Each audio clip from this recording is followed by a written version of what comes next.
NBA champ. Richard Jefferson, NBA champ, and apparently bread model. Yeah, honestly, I've been told that my head looks like a well-baked piece of bread. So why are you laughing so hard? Like a roll? Are we talking about like a dinner roll? Yeah, but only like the good kind, like the freshly baked Hawaiian bread roll. Like a popover. Oh, fresh out the oven with butter on top. So apparently we will be talking about that in this show, and we will also be delving into all things NBA Finals. But first, to set up tonight's game.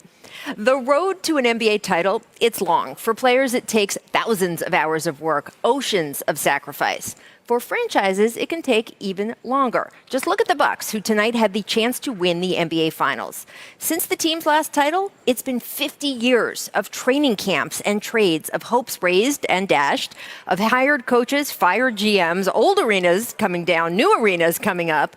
And even when a team manages to, say, take a chance on a gangly kid from Greece and watch him turn into a superstar, it's hardly an overnight project. The Bucks drafted Giannis in 2013. That was 8 years ago. And only tonight, for the first time, are they getting the chance to play for a ring. So there's a lot of irony then that on this long, long road, so often the difference between winning and losing comes down to just an inch or two.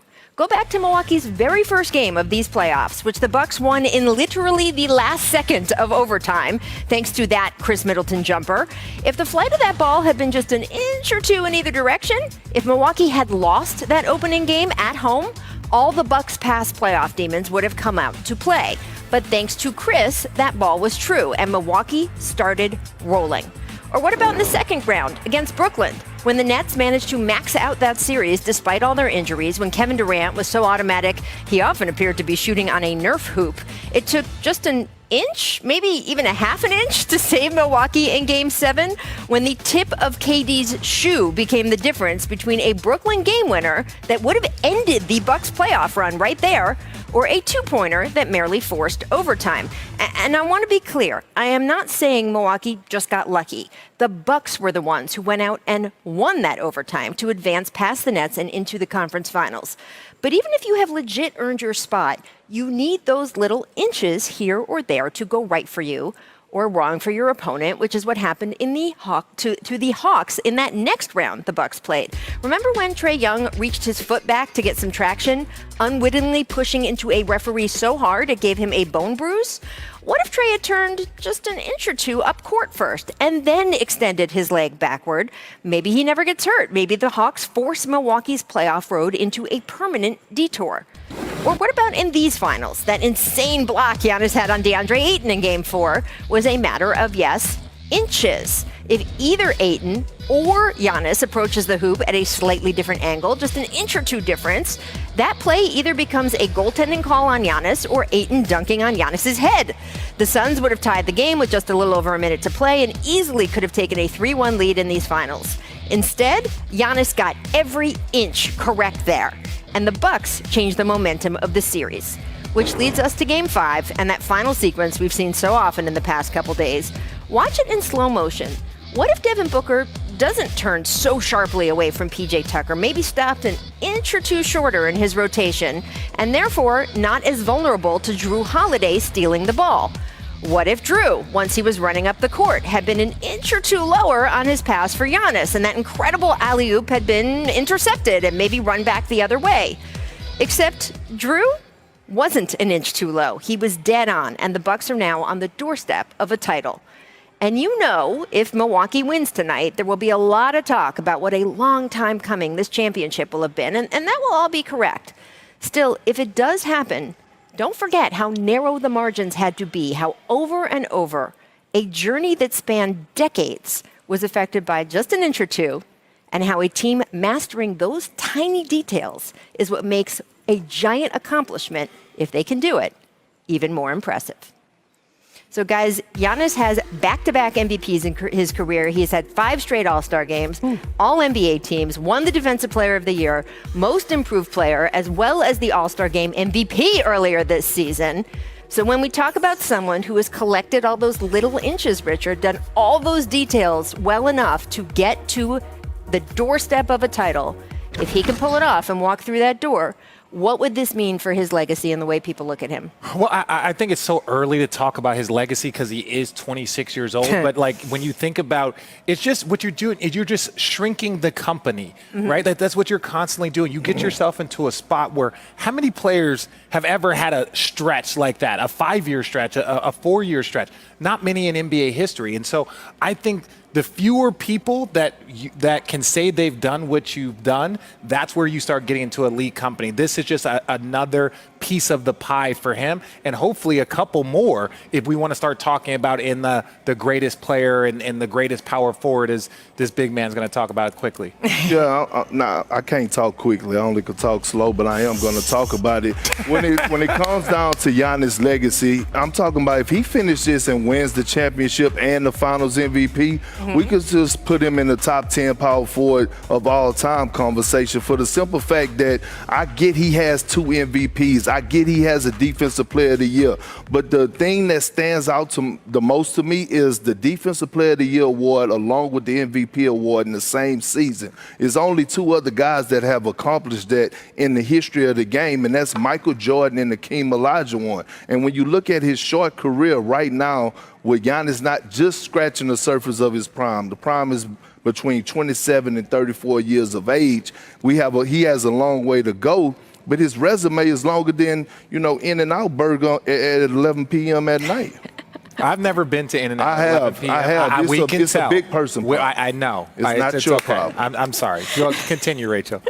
Well, it is interesting. I mean, look, if he can win a title here, right, whether it's tonight, whether it's in a Game 7, I do think it will affect what MVP voters do in the future. There was definitely some voter fatigue with Giannis that we saw this year. He had some very good numbers this season, but wasn't in really any of those MVP conversations because a lot of voters felt like, okay, fool me once, fool me twice, but if you're not going to actually be able to punch through and even just play for a championship, make a finals, much less win one, I don't know if you can be the most valuable guy in the league. Whether that was fair or not, that was definitely an articulated position. But there's going to be voter fatigue regardless. Okay, I agree. And we saw that with MJ. We saw it with LeBron. Yeah, but the voter fatigue stopping after 2 MVPs versus possibly more MVPs. Yeah.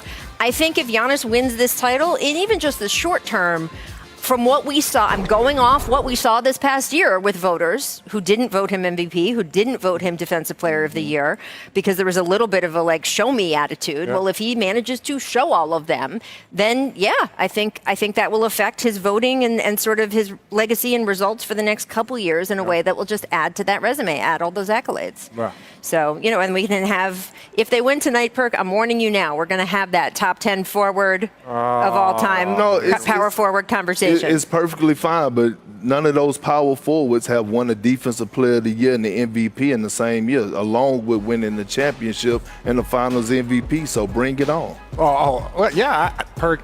You are 100% right, and that's going to be the only time I say this today. But again, when you're talking about legacy, it's the company. How many people can say they've done what you have done? And to your point, there's only 2 or 3 that can have, you're going to start looking at the Karl Malones, you're going to start looking at the Tim Duncans, you're going to start looking at all of those individuals, and that's an elite company to be a part of. But there is also the company he would be in the Bucks universe, right? So we just saw a video of Kareem, of Oscar Robertson. The same way with certain teams, those big franchises like the Celtics and Lakers, you can have a player who is possibly one of the greatest players of all time, like Kareem Abdul-Jabbar, but is he the best Laker? Does that title go to Magic or Kobe, right? So when you, within the Bucks universe, sure, Giannis is going to add to his legacy if he can win this tonight in terms of the NBA universe. But in the Bucks universe, this puts him solidly with Oscar, with Kareem, in a way that is just, I think that legacy here in Milwaukee will be cemented in a way that he will then be able to have a free meal here in the city anytime he likes for the rest of his life. Let's move on to the Phoenix side of the equation, because they are facing elimination, guys, for the first time in this postseason. The last time a team went on the road for Game 6 in the finals and forced a Game 7 was when the Pistons did it back in 2005.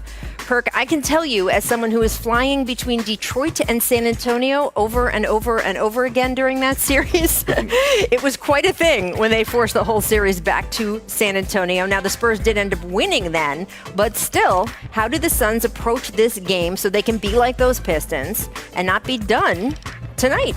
Well, I think it's all about their mindset, obviously, right? And then you want to come in on the road and you want to take the crowd out of it. And I think the good thing with the Suns is that they had that Game 4 experience, right? Where they were up and they saw that they could play in this arena and battle with the Milwaukee Bucks. It would have been a different story if it was 2 back-to-back blowouts in Game 3 and Game 4. But the fact that they gained confidence in this building is all the Suns need. They just have to go out there and play their style of game, meaning no turnovers, play agenda-free basketball on both ends of the floor, and play with that sense of urgency. Now, with that being said, I feel like all the pressure is on the Milwaukee Bucks tonight. So coming into this arena, when you look at the Milwaukee Bucks, all the pressure was on the Phoenix Suns in Game 5. Milwaukee has all the pressure. You at home, you must close this out, right? So you coming into this game, and you have to have that mindset if you're the Bucks that we're not trying to go to a Game 7. We're not trying to go back to Phoenix where this young core is comfortable at, where Mikal Bridges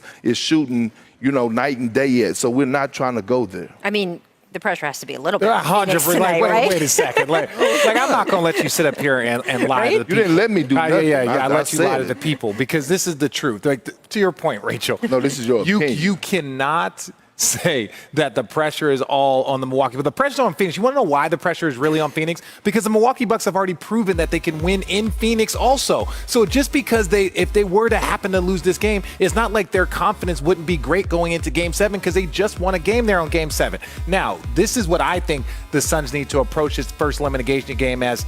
You've done this. It's what coaches talk about all year long. We've done all the work to put ourselves in this position. They were the best road team in the entire NBA all year long. You put yourself, you've played in every climate, you've played in front of every type of group so that when you get here to a must win on the road, you have that to fall back on. You have that confidence. You're Monty Williams. You can come in and say, you know what? You guys, this young team was the best road team in the league. Now we have a must win on the road. That's why you put in your work. That's what all that confidence comes from. And I don't know what Perk is talking about, but I'll let him finish. I know he's going to want to say something. I understand you talking about the Milwaukee Bucks getting Game 5, which was a huge win. But just because you post syrup on it don't make pancakes, all right? And at the end of the day, we all – no, it don't. No, it don't. It's a lot of other things that could happen. But with that being said, what I'm saying is that the pressure – and you know – sausage. I use sausage. And in a loaf of bread or roll. Hey, but listen. Just a little drizzle. But Rachel, Richard know that going into Game 6, when you at home, you want to close that out. Nobody wants to go to a Game 7 on the road. Nobody. It's a tricky thing and approach, too. Like, the Suns' approach is easy. You got to win tonight. You got to play desperate. Every minute counts. All that stuff. Bring out every Montyism that we've heard through these playoffs. Other side of hard. Let's go. With the Bucks, it's a little bit more delicate because you have to make sure that your team is as motivated as the Suns, as desperate, as scrappy, and you kind of have to put into guys' heads like, hey, this is our best chance to win. We don't want to go back to Phoenix for a Game 7. But you can't tell your team, hey, we have to win tonight because it's a disaster if we go back to Phoenix for a Game 7, because they could end up going back to Phoenix for a Game 7. So it's a little bit more delicate in terms of the mindset on that side. We will discuss so much more about what's going to happen in tonight's game coming up. We also have a little update from Steve Kerr about Klay Thompson's progress. Let's go. We'll discuss